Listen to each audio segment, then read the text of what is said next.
ये crispy crispy bread pakora आपने अगर एक बार फेस्टिव पे ट्राई करके बना लिया ना, तो इस बार सबसे अलग पकौड़े आपके ही होंगे जो कि घर पे आए हुए सभी मेहमानों को इम्प्रेस कर देगा। और इसे बनाना इतना आसान है कि बिगनर्स भी फटाफट बनाकर तैयार कर सकते हैं।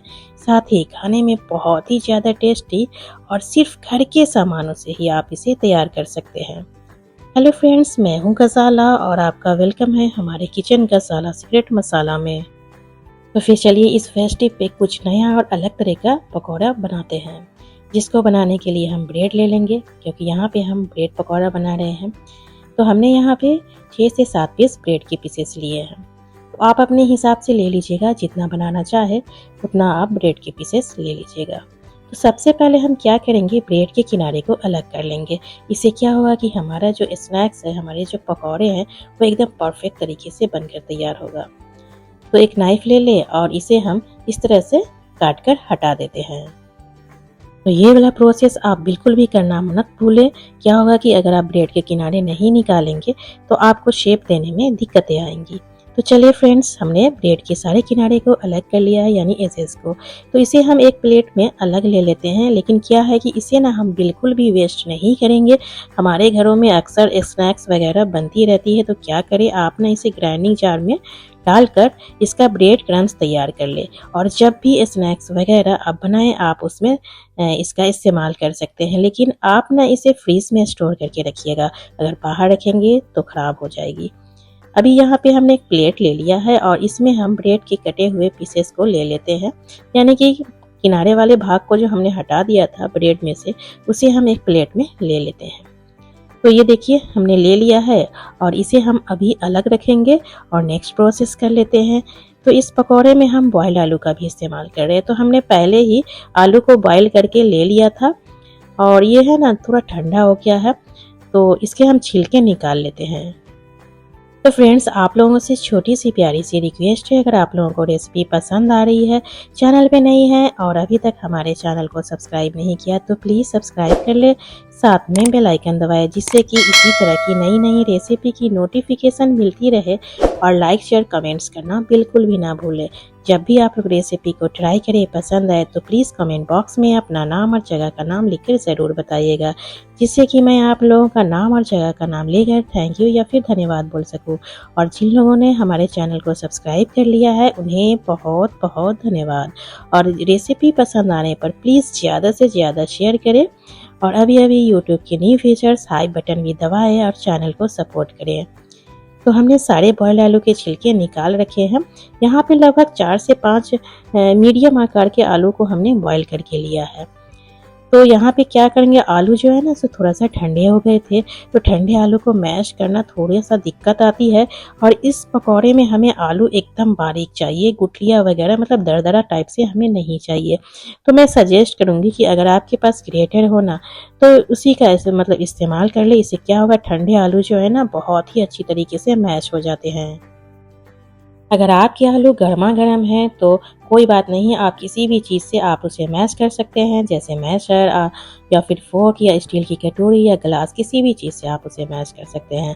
लेकिन अगर ठंडी हो तो मैं बोलूँगी कि आप ना ग्रेटर से ही इसी पकौड़े को बनाने के लिए आलू को ग्रेटर से ही ग्रेट करके इस्तेमाल करें। तो क्या है कि कभी कभी हम आलू को बॉईल करके फ्रीज में भी रख लेते हैं, जिससे हमें सुबह सुबह अगर बच्चों को लंच बॉक्स देना हो तो बनाने में आसानी हो। तो उस समय इस तरह से आप आलू को मैश कर लीजिएगा। तो चलिए फ्रेंड्स, हमने सारे आलू को ग्रेट करके ले लिया है। तो सामने से मैं आपको दिखाऊंगी कि इस तरह से मैश करने से रिजल्ट बहुत ही बढ़िया आता है। तो चलिए सामने से मैं थोड़े से आलू को इस तरह से ले लेती हूँ और मसल कर दिखा। तो ये देखिए, इसमें कोई भी गुठलियाँ लम्स वगैरह नहीं है। तो अभी चलिए क्या करते हैं, इसे अलग रखते हैं और गैस को ऑन कर लेते हैं। गैस को ऑन करेंगे और एक कढ़ाई डाल देंगे गर्म करने के लिए। जब गर्म हो जाए तो इसमें हम डालेंगे 1/4 कप मस्टर्ड ऑयल। ऑयल जब गर्म हो जाए तो आधी छोटी चम्मच साबुत जीरा डाल दे, तरकने दे और 2 से 3 हरी मिर्च बारीक काट कर डाल दे। उसके बाद इसमें हम डाल देंगे मैश किए हुए आलू और इसे ना ऊपर नीचे हम कर लेते हैं। क्या है कि अगर ऊपर नीचे नहीं करेंगे तो ये सटने लगेगा। तो अब मसाले डालेंगे, लेकिन आगे थोड़ा सा ऊपर नीचे करते हुए इसे हम मिक्स कर लेते हैं। मिक्स करने के बाद यहाँ पे हम कुछ मसाले इसमें डाल रहे हैं। आधी छोटी चम्मच हल्दी पाउडर, आधी छोटी चम्मच तीखी लाल मिर्च पाउडर, साथ में डालेंगे आधी छोटी चम्मच जीरा पाउडर और साथ में डाले आधी छोटी चम्मच धनिया पाउडर। तो धनिया पाउडर है ना, आप ज़रूर डालिएगा, इससे फ्लेवर बहुत ही बढ़िया आता है। टेस्ट के अकॉर्डिंग नमक डालेंगे, एक छोटी चम्मच के करीब, कम या ज़्यादा आप अपने हिसाब से देख लीजिएगा। और क्या है कि बच्चों को ना चिली फ्लेक्स ऑरिगेनो खाना बहुत पसंद होता है, तो थोड़े से चिली फ्लेक्स और थोड़े से ऑरिगेनो डाल दें। तो अगर आपके पास चिली फ्लेक्स और ऑरिगेनो हो तो डालें या फिर स्किप कर सकते हैं। स्पैचुला लेंगे और सारे मसाले को आलू में अच्छी तरीके से मिक्स करते हुए भून लेंगे। तब तक हमें इसे भूनना है जब तक कि मसाले का जो कच्चापन होता है ना, वो ना चला जाए। और यहाँ पे हम गैस का फ्लेम एकदम लो रखेंगे, जिससे जो आलू है वो ना चिपके ना जले। और कंटिन्यूस चलाकर इसे आप भून लीजिएगा। अगर कंटिन्यूस नहीं चलाएंगे तो नीचे से जो है ना आलू सड़ने लगती है और हो सकता है नीचे से जल जाए। तो लगभग 1 से 2 मिनट तक आप इस तरह से भून लें। 1 से 2 मिनट के बाद भूनने के बाद हम ढक्कन लगाकर थोड़ी देर इसे हम 1 से 2 मिनट तक ढककर छोड़ देंगे, जिससे मसालों का जो फ्लेवर है ना आलू के अंदर तक चला जाए। 1 से 2 मिनट के बाद हमने ढक्कन हटा लिया है और ये देखिए बढ़िया सा खुशबू इसमें से आ रही है। स्पैचुला ले लेंगे और फिर से हम वापस से भून लेंगे। तो अभी थोड़ा सा और कच्चापन है मसाले का। तो क्या है कि यहाँ पे हमने जो हल्दी पाउडर डाला है ना, तो ये अच्छे से अगर नहीं भुनेगी तो हल्दी का जो फ्लेवर है ना थोड़ा सा कच्चा कच्चा आता है। तो हल्दी जब तक नहीं अच्छा सा फ्लेवर दे दे तब तक आप इसे भून लें। 1 से 2 मिनट तक मतलब अच्छी तरीके से वापस से जब हम भूनेंगे ना तो ये तैयार हो जाएगा। तो चलिए अभी यहाँ पे हम थोड़े से बारीक कटी हुई धनिया पत्ती डाल देते हैं और साथ में डाल देंगे बढ़िया सा फ्लेवर लाने के लिए थोड़े से नींबू के रस। तो आप चाहे तो यहाँ पे नींबू की रस की जगह चाट मसाला या फिर आमचूर पाउडर का भी इस्तेमाल कर सकते हैं, चॉइस आपकी है। वैसे नींबू का रस डालकर भी आप बनाओगे ना तो इससे बहुत ही बढ़िया इतना ज़्यादा टेस्टी बनकर तैयार होता है कि मैं बता नहीं सकती। जब आप ट्राई करोगे बनाओगे तभी आपको पता चलेगा। तो नींबू के रस और धनिया पत्ती डालने के बाद वापस से हम आलू में अच्छी तरीके से मिक्स करेंगे, जिससे नींबू के रस का जो फ्लेवर है और धनिया पत्ती अच्छी तरीके से आलू वाले मिक्सचर में मिक्स हो जाए, यानी एक बराबर सा स्वाद मतलब दे दे। तो थोड़ी देर हम इस तरह से मिक्स कर लेंगे और इस तरह से फैला के रखेंगे, जिससे ना ये मतलब ठंडा हो जाए और हम फटाफट से पकौड़े बना सकें।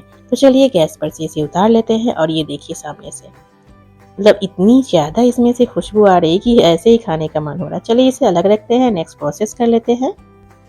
तो हमने यहाँ पे एक मिक्सिंग बाउल ले लिया है और इसमें मैं डाल रही हूँ बेसन। तो यहाँ पे जो बेसन का इस्तेमाल मैं कर रही हूँ चने दाल का बेसन है। आप अपने पसंद का कोई सा भी बेसन आप ले सकते हो जो आपको खाना पसंद हो। आधी छोटी चम्मच हल्दी पाउडर, आधी छोटी चम्मच तीखी लाल मिर्च पाउडर, आधी छोटी चम्मच और नमक डाल देंगे। तो नमक कम या ज़्यादा आप अपने टेस्ट के अकॉर्डिंग देख लीजिएगा। आधी छोटी चम्मच अजवाइन ले लेंगे, हथेलियों पे इस तरह से डालकर क्रश करने के बाद ही डालेंगे। तो फ्रेंड्स अगर आप अजवाइन किसी भी चीज़ में इस्तेमाल कर रहे हो तो इस तरह से हथेलियों पे क्रश करने के बाद डालिएगा ना, तो बहुत ही बढ़िया सा फ्लेवर देता है। अजवाइन डालने के बाद यहाँ पे इसमें हम थोड़े थोड़े पानी डालकर इसका बैटर तैयार करेंगे। तो यहाँ पे हमें इस बात का खास ध्यान रखना है कि एक बार में पानी नहीं डालना है। अगर एक बार में इस बैटर में आप पानी डाल दोगे ना तो क्या होगा कि घोल खराब हो जाएगा, पतला हो जाएगा और अच्छी तरीके से मिक्स भी नहीं होगी, हल्का भी नहीं होगी। तो थोड़े थोड़े पानी डालेंगे और थोड़े थोड़े मिक्स करते जाएंगे। तो हमने यहाँ पे लगभग 1 चम्मच के करीब पानी डाला था, हमने मिक्स कर लिया और ये देखिए तो ये है ना बहुत ही मतलब ठीक सा लग रहा है। लेकिन इस तरह से आप अगर फेंट लोगे तो इसमें जो है ना गांठ गुठलियाँ लम्स जो होती है नहीं आती है। थोड़ा सा गाढ़े में अगर फेंट लोगे तो अच्छी तरीके से। तो बहुत ही ज़्यादा अभी थिक लग रहा है। वापस से इसमें हम थोड़े से पानी और डाल देते हैं, लगभग 1 चम्मच के करीब। पानी डालने के बाद फिर से हम इस तरह से मिक्स कर लेंगे। धीरे धीरे मिक्स करें तो अच्छी तरीके से ये मिक्स हो जाएगा। तो फ्रेंड्स आई होप आप लोगों को रेसिपी पसंद आ रही होगी। पसंद आ रही है, चैनल पे नए हैं और अभी तक चैनल को सब्सक्राइब नहीं किया तो प्लीज़ सब्सक्राइब कर लीजिएगा, साथ में बेल आइकन दबा दीजिएगा, जिससे कि इसी तरह की नई नई रेसिपी की नोटिफिकेशन आती रहे। और लाइक शेयर कमेंट्स करना बिल्कुल भी ना भूलें। जब भी आप लोग इस रेसिपी को ट्राई करें पसंद आए तो प्लीज़ कमेंट बॉक्स में अपना नाम और जगह का नाम लिखकर बताइएगा, जिससे कि मैं आप लोगों का नाम और जगह का नाम लेकर थैंक यू या फिर धन्यवाद बोल सकूं। और जिन लोगों ने हमारे चैनल को सब्सक्राइब कर लिया है उन्हें बहुत बहुत धन्यवाद। रेसिपी पसंद आने पर प्लीज़ ज़्यादा से ज़्यादा शेयर करें और अभी अभी यूट्यूब की न्यू फीचर्स हाई बटन दबाएं और चैनल को सपोर्ट करें। तो लगभग हमने इसे अच्छी तरीके से फेंट लिया था और बहुत ही ज़्यादा थिक लग रहा था, तो थोड़े से पानी और हमने इसमें डाला है, लगभग 1 चम्मच के करीब। और उसके बाद इसे हम कंटिन्यूस चलाते हुए अच्छी तरीके से फेंट लेंगे। जितना आप इसे फेंटोगे ना उतना ही बढ़िया सा रिजल्ट देता है। और फेंटने के बाद ये एकदम हल्का हो गया था और ये देखिए सामने से इसकी कंसिस्टेंसी बिल्कुल इस तरह से रखिएगा, ना तो थिक और ना ही ज़्यादा पतला। तो चलिए इसे रेस्ट पे डाल देते हैं और इसी बीच हम ब्रेड के पीसेस को ले लेते हैं जो हमने किनारे अलग करके रखे थे। ये देखिए, तो इसको क्या करेंगे, इसमें से ना आधे पीसेस को हम यहाँ पे चॉपिंग बोर्ड पे इस तरह से ले लेते हैं। एक बार में नहीं लेंगे, क्या होगा कि एक बार में सारे को मतलब तैयार करना मतलब आसान नहीं होगा। तो हमने इसमें से 4 पीस ले लिए हैं और यहाँ पे हम 1 बड़े चम्मच के करीब आलू वाली स्टफिंग को ले लेंगे। तो 1 बड़े चम्मच आप इस्तेमाल करिएगा, ना तो कम लीजिएगा और ना ही ज़्यादा। क्या होगा कि अगर ज़्यादा भी मतलब इसमें डाल देंगे तो सिर्फ आलू का ही मतलब टेस्ट आएगा और कम डालेंगे तो सिर्फ ब्रेड का ही टेस्ट आएगा। तो क्वांटिटी का ना ध्यान दीजिएगा। 1 ब्रेड के ऊपर 1 बड़े चम्मच के करीब आलू वाली स्टफिंग को इस तरह से डाल देंगे और हमने यहाँ पे बटर नाइफ का इस्तेमाल करते हुए इस तरह से ब्रेड के ऊपर आलू को सेट किया है। बहुत ही आसान तरीके से सेट हो जाता है। और यहाँ पे जो हमने आलू को मतलब पकाकर जो इस्तेमाल किया है ना स्टफिंग को, तो इसकी वजह इसमें ऑयल जो हमने डाला है इस वजह से बहुत ही अच्छी तरीके से ये ब्रेड के ऊपर सेट हो जाती है। अगर कच्चे आलू का इस्तेमाल करते तो थोड़ा सा मुश्किल आती और फ्लेवर भी मतलब बढ़िया सा नहीं आता। तो यहाँ पे हम एक एक करके सारे ब्रेड के पीसेस के ऊपर इसी तरह आलू को अच्छी तरीके से फैला लेते हैं। कोई मुश्किल वाली बात नहीं है, मतलब इतना आसान तरीके से ये फैल जाता है। जब मैं इसे के ऊपर लगा रही थी ना तो मुझे लग रहा था कि मैं ब्रेड के ऊपर ना बटर लगा रही हूँ।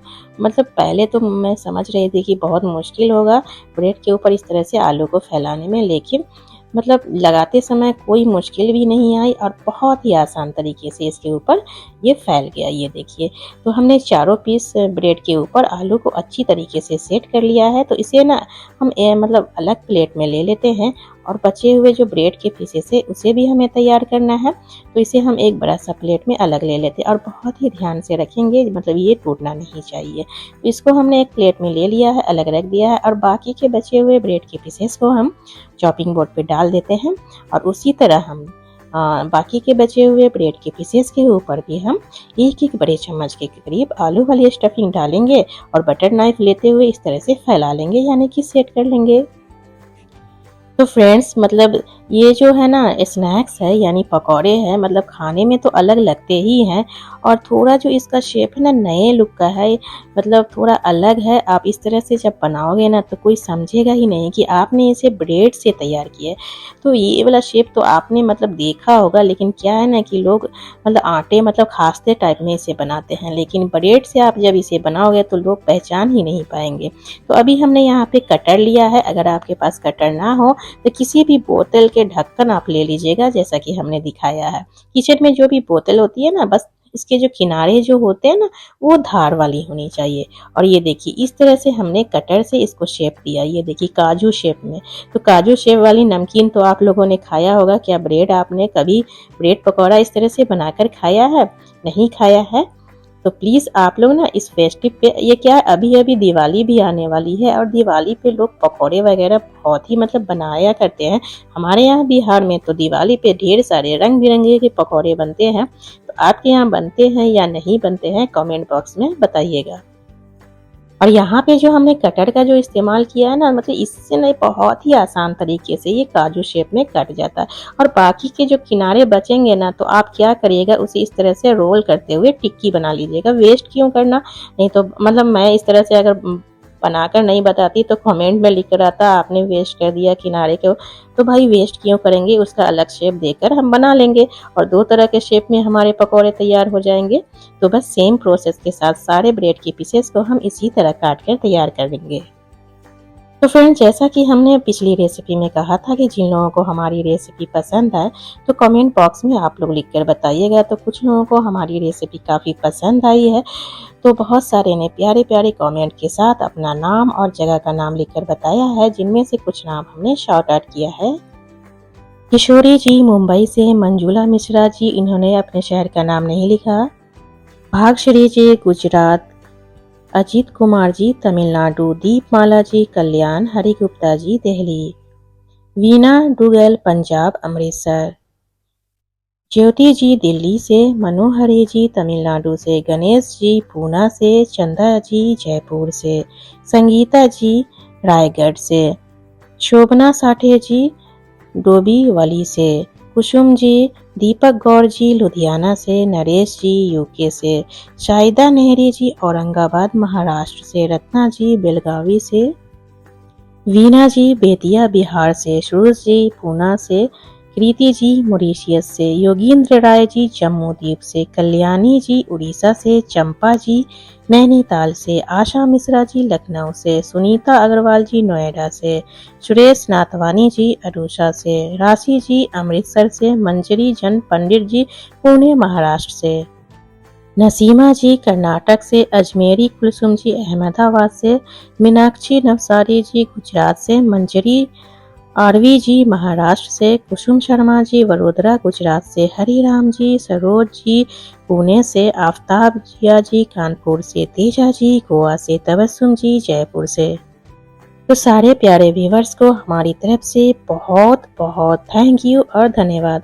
अगर आगे भी इसी तरह से हमारी रेसिपी पसंद आए तो प्लीज़ कमेंट बॉक्स में इसी तरह आप अपना नाम और जगह का नाम लिखकर बताते रहिएगा। तो फ्रेंड्स, ये देखिए सारे को हमने इस तरह से काजू शेप में काट लिया था और एक बड़ी से प्लेट में हमने इस तरह से सजा कर रख लिया है, जिससे ना इसका शेप ना चेंज हो। तो चलिए क्या करेंगे, इसे हम डीप फ्राई करेंगे। तो सबसे पहले हम बेसन वाला बैटर को ले लेते हैं और इसकी कंसिस्टेंसी चेक कर लेते हैं। थोड़ा थिक लग रहा है, एक छोटी चम्मच के करीब पानी डाल देंगे और स्पून से वापस से अच्छी तरीके से हमें पानी को बैटर में अच्छी तरीके से मिक्स कर लेना है। तो अगर थोड़ा सा ज़्यादा गाढ़ा रहेगा ना बैटर, तो क्या होगा कि लगाने में जो है ना थोड़ा सा दिक्कत आ जाएगी, चिपकने लगेगी और शेप जो है ना अच्छे से नहीं होगा और बेसन का जो लेयर है थोड़ा मोटा मतलब लग जाएगा। तो मोटा लेयर ज़्यादा अच्छा नहीं लगता है। तो मिक्स करने के बाद ये देखिए इसकी जो कंसिस्टेंसी है एकदम परफेक्ट हो गई है। तो चलिए हम गैस को ऑन कर लेते हैं और ऑन करने के बाद यहाँ पे हम पैन डाल देंगे या कढ़ाई डाल दें, जो भी आप इस्तेमाल करना चाहें, और इसे हम अच्छी तरीके से गर्म कर लेंगे। गर्म करने के बाद अपने पसंद का इसमें हम ऑयल डालेंगे। तो यहाँ पे हमने रिफाइंड ऑयल का इस्तेमाल किया है। आप जो भी ऑयल खाना पसंद करते हो आप उसमें आप इसे डीप फ्राई कर सकते हैं। तो फ्रेंड्स, अगर आपके पास एयर फ्रायर हो ना तो आप क्या करें, बेसन के घोल वाला जो है ना उसका इस्तेमाल ना करें, डायरेक्ट आप एयर फ्रायर में उसे कुरकुरा सा फ्राई कर सकते हैं। ऑयल को अच्छी तरीके से गर्म करेंगे, बिल्कुल भी ठंडी नहीं होनी चाहिए। ऑयल का जो टेम्परेचर है वो परफेक्ट होनी चाहिए। जब ऑयल में से हल्का हल्का सा बबल्स नजर आए ना, तभी आप इस पकौड़े को ऑयल में डालिएगा। ये देखें बेसन वाला बैटर ले लेते हैं और ये काजू शेव वाले पकौड़े को इस तरह से डीप करेंगे और बेसन का जो बैटर है, एक्स्ट्रा जो घोल होती है, उसे इस तरह से थोड़ी देर होल्ड करते हुए निकाल दें और एक एक करके सारे पकौड़े को हम ऑयल में डाल देंगे। ये देखिए बहुत ही आराम से लगा है। शेप क्यों बिगाड़ना, इतनी मेहनत किए हैं तो थोड़ा सा मतलब अट्रैक्टिव पकौड़े तो होने चाहिए, सबसे अलग तो होने चाहिए ना फेस्टिव पे। और एक एक करके इसी तरह हम सेम प्रोसेस के साथ कढ़ाई या पैन जिसका इस्तेमाल कर रहे हैं उसमें हम इसे डाल देंगे। ये देखिए बढ़िया तरीके से ये हमारा स्नैक्स यानी पकौड़ा ऑयल में चला गया है।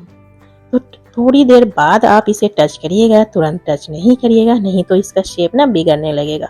और यहाँ पे हमने शुरुआत में चॉपस्टिक का इस्तेमाल करते हुए इस तरह से अलग उलट पलट कर लिया है। जब अच्छे से क्रिस्पी मतलब हो जाए तभी आप इस तरह से स्पैचुला या छन्ना का इस्तेमाल करिएगा, उलट पुलट कर लीजिएगा। तो फ्रेंड्स, यहाँ पे ना गैस का फ्लेम मीडियम टू हाई रखना है, लो फ्लेम पे बिल्कुल भी आप इसे डीप फ्राई ना करें। मीडियम टू हाई फ्लेम रखते हुए कंटिन्यूस इसका पोजीशन चेंज करते हुए उलट पुलट करते हुए हमें इस पकौड़े को तैयार करना है। अगर आप छोड़ दोगे तो क्या होगा कि नीचे वाला भाग है ना थोड़ा डार्क हो जाएगा और ऊपर वाला भाग लाइट रहेगा और इसका जो है ना मतलब लुक बहुत ही मतलब खराब सा आएगा। नीचे का कलर अलग, ऊपर का कलर अलग।